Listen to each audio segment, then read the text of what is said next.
Hi everyone, it's Miss Jessie, and today I'm going to read you a book. This book is called Scribble Stones, and it is written and illustrated by Diane Albert. So she wrote the book, and she drew the pictures, because she's an illustrator and an author. And I wonder what this book may be about. Should we check out and see? Scribble Stones. Look at all these faces. I wonder what kind of faces you see. Yeah, I see a happy face. I see a silly face. Let's turn the page.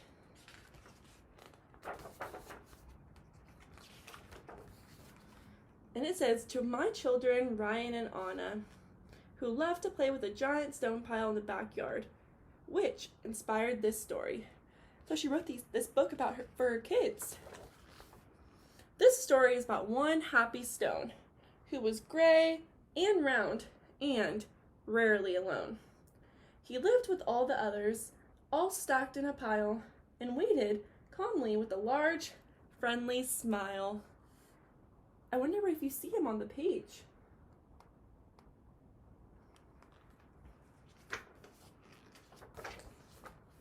Each stone had a purpose, but it wasn't known yet. Some would be landscaping, and some a stone pet. There were so many things that the stones could be. The hardest part was just waiting to see.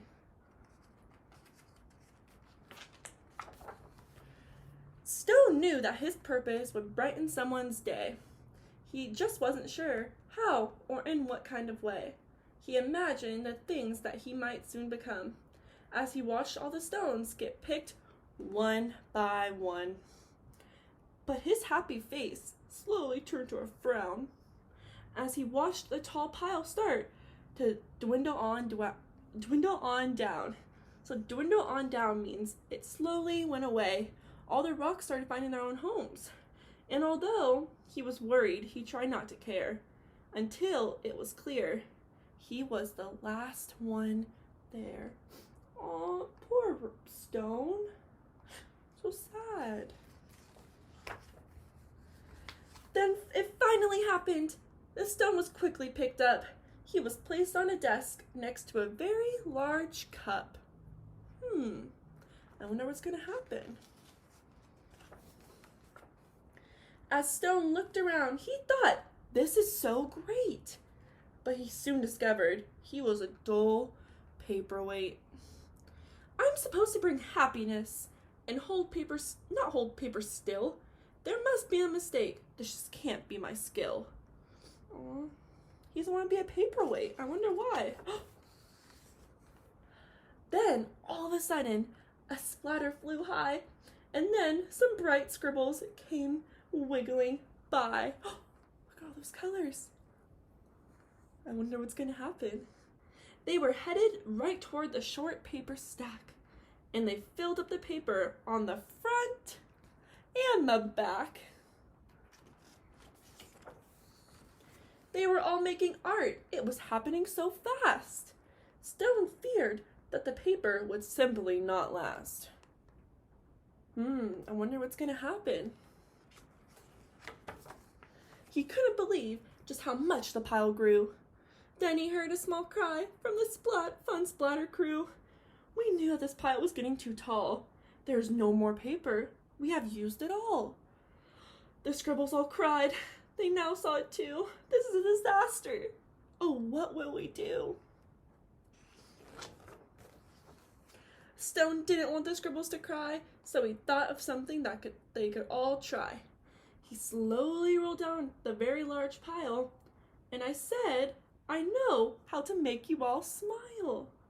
I know I'm not a paper, but I like art too. Do you think you could spare some red, yellow, and blue?" Let's see what happens.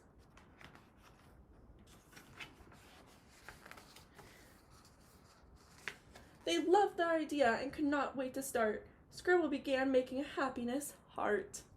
Splatter then painted some pale baby blue. Another scribble added a sunny gold hue. Sun, and there's a little heart. It didn't take long before more stones showed up, and soon the line grew behind the large red cup.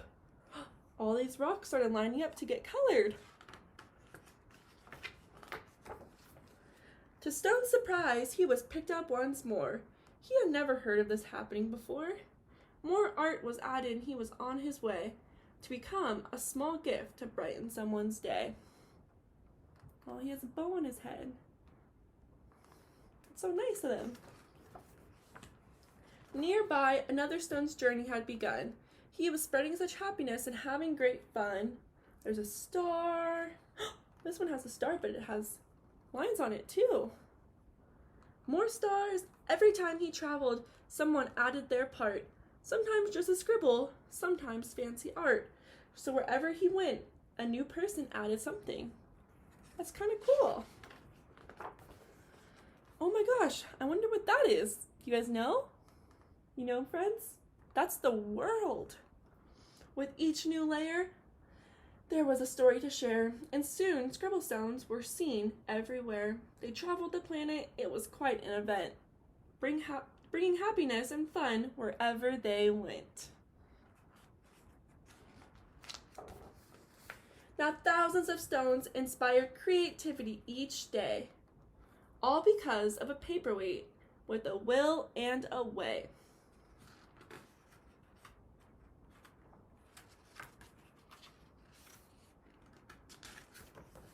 And that's the end of the story, friends. So, a fun activity that you can do after reading this book is making your own scribble stone. I love to make scribble stones. You can use paint, you can use markers, you can even use nail polish, but you have to ask your parents first. But I hope you enjoyed that book, and I miss you all, and I hope to see you soon. Bye!